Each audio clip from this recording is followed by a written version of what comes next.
Welcome back, guys, to Phoenix Wright, Trials and Tribulations, as we search for our murderer, a man standing behind the attacker.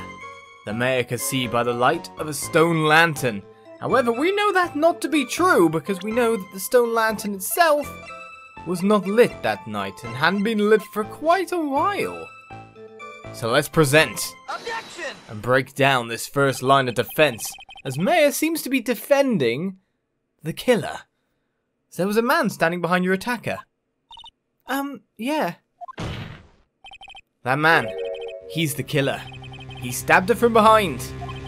He's the one who killed Elise O'Nim, otherwise known as Misty Faye, your mother. The killer? Mayor, you know who killed your mother, don't you? What is the meaning of this, Mr. Wright? To be frank, Your Honor, I think she is in shock and quite confused. That's why she hasn't noticed the huge problem with her testimony. Huh? What do you mean? What problem?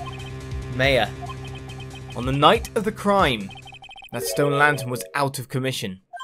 Huh? What? It's true. There was no light anywhere in the garden that night. No!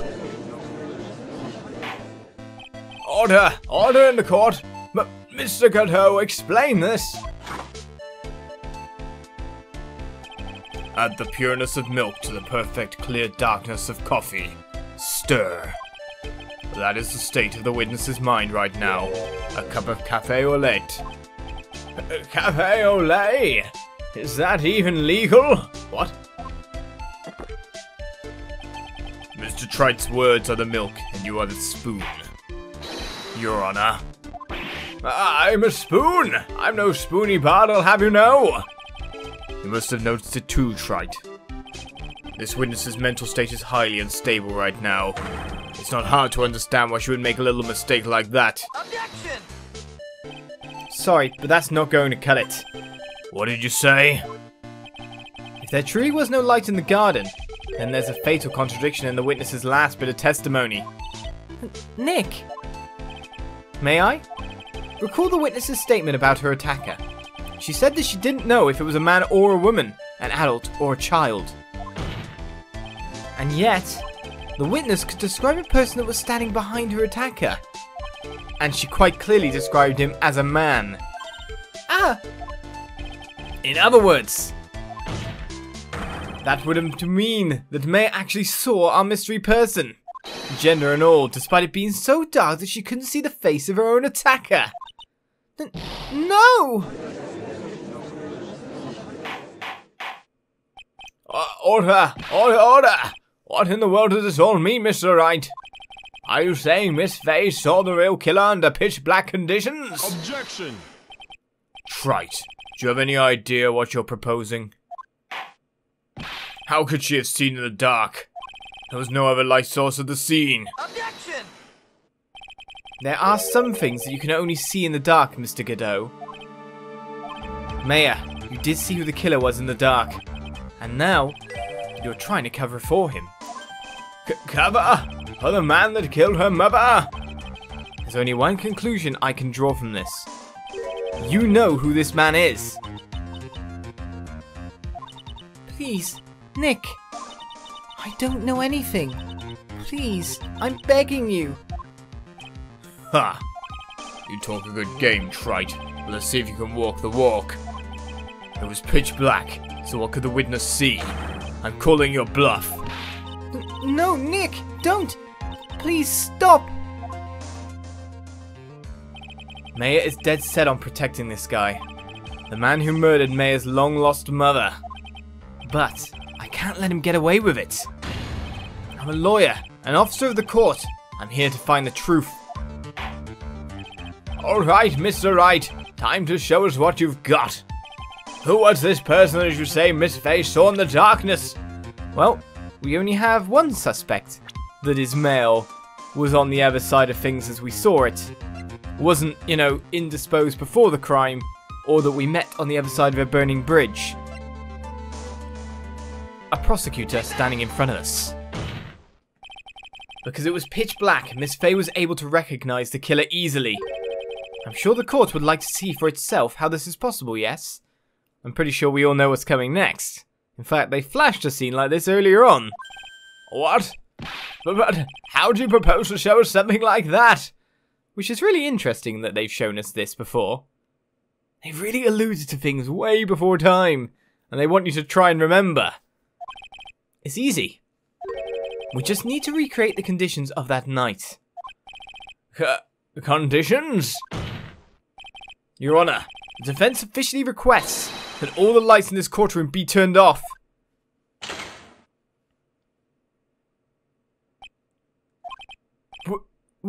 Oh, this is... Well, it can't be! Ha.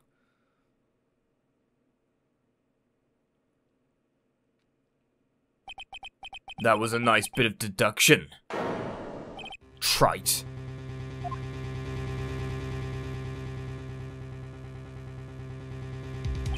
Well, everyone, this is the man Mayor saw on the night of the murder.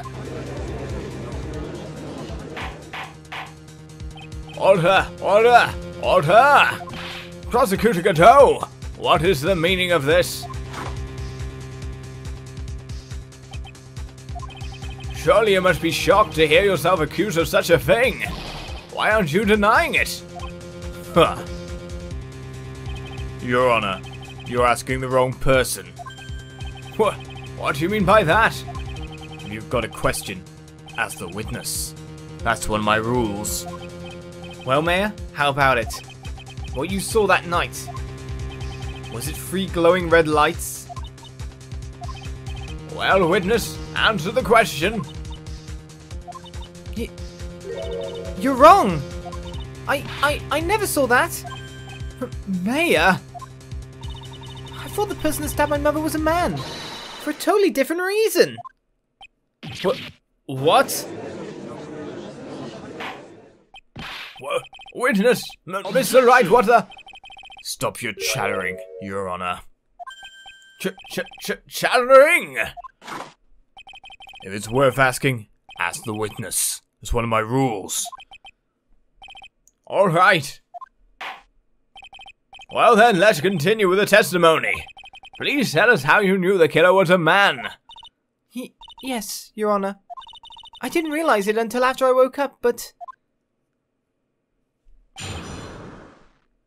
Right then. When I came to, I was just lying there on the training hall floor. Don't know why she's defending this heavily. By the time I got back to the garden, the place had totally changed. The torches were lit, and the body was gone. And all the snow around the stone lanterns had been carefully cleaned up too. Really? I did look a bit weird after all. Since the person did all that work alone, I just assumed it was a man. Well, a woman can do that too. So it was after the crime took place that the witness came to think the killer was a man? Yes, that's right. I'm sorry, Your Honor. No need to apologize. It's as Mr. Gateau said, you're utterly exhausted. It's only natural that you would be a little confused. Also, if you consider the situation you described, it doesn't seem too much of a stretch to assume the culprit was a man. Mr. Wright, proceed with your cross-examination. I'd have thought you had just said the stature or something like that. The illumination, a shadow, you know, that kind of thing. But we've gone really into depth in the crime scene itself. I don't really know what I'm poking at here. When I came to, I was just lying there on the training hall floor. So you've been moved. So you lost consciousness when you were in the garden, is that right? Yes, I think. I think it happened when the victim was stabbed. So then the person that carried you into the inner temple? It could only have been the killer! But why? That's what I think, too. So the killer carried Maya into the inner temple. Interesting fact. By the time I got back to the garden, the place had totally changed. Naturally, the killer must have done it, right? Yes, I think so. But why would the killer tamper with a crime scene like that? There must have been something that the killer desperately wanted to hide.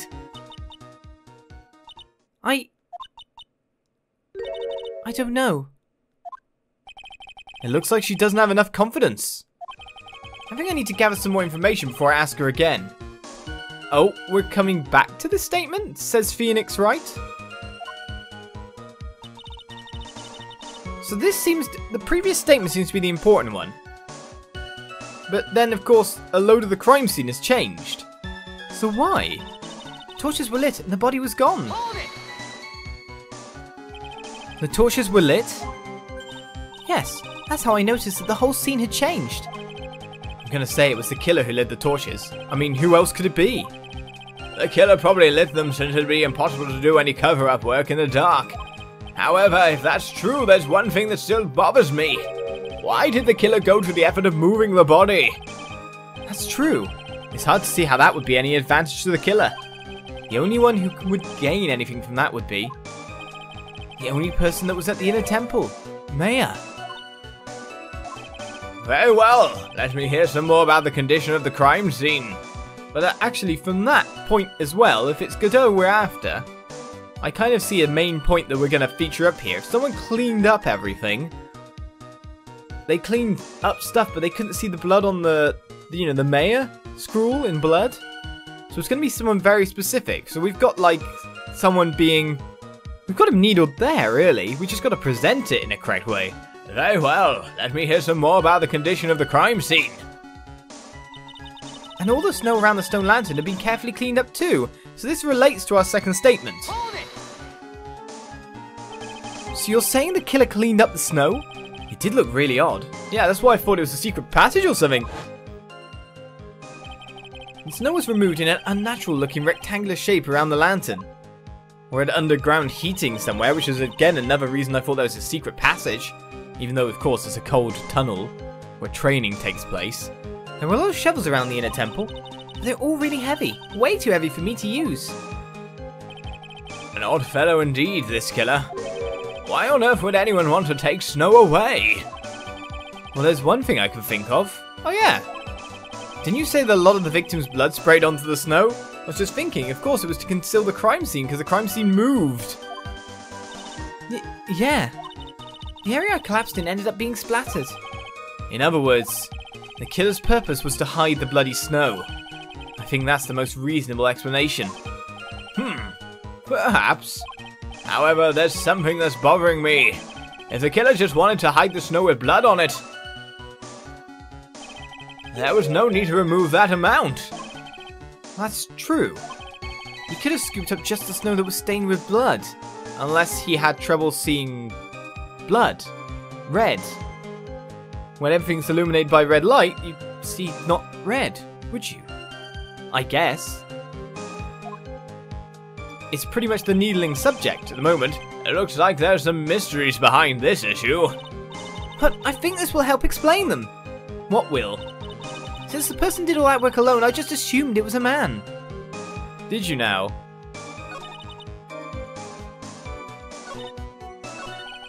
The killer certainly went through a lot of trouble, moving the body by pendulum, manipulating the crime scene. But for what purpose? Why do all that?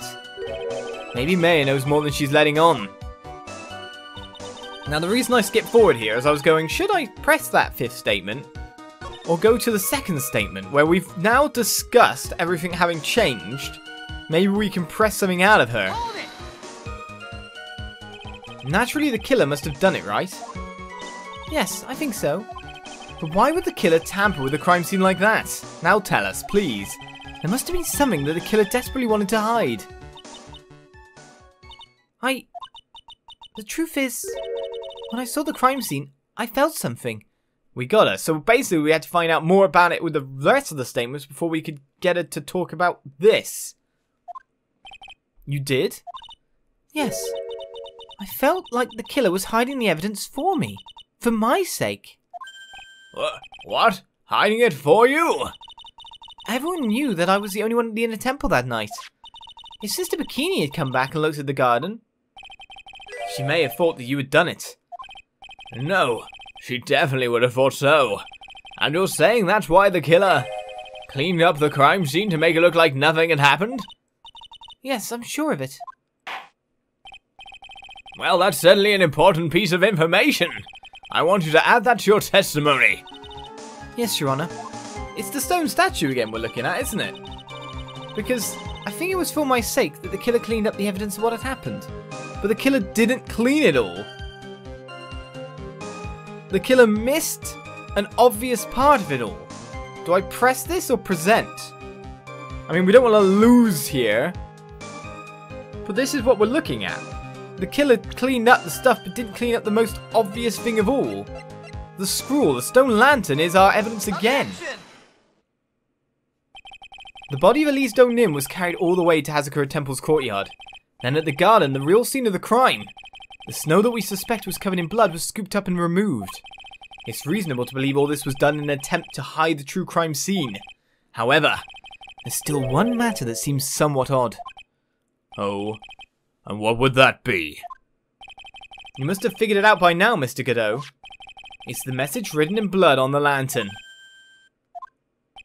It was written very clearly on the white stone lantern. Maya. Ah! If the killer was so motivated to protect Maya from suspicion, then why didn't they wipe the writing off the lantern? Ah! You're right! Order, order, order! But, Mr. Wright, isn't it a fact that the killer was trying to cover up the crime scene? Indeed, but it doesn't make much sense to move the body and remove the bloody snow. Then not wipe off the most incriminating thing of all, the bloody writing. Objection! But if that's the case, do you have an explanation for the killer's mysterious behavior? Why would this killer move the body and remove all that snow, but then leave the bloody writing on the lantern? Because he couldn't see it, and he was removing the snow indiscriminately, not just the red bits.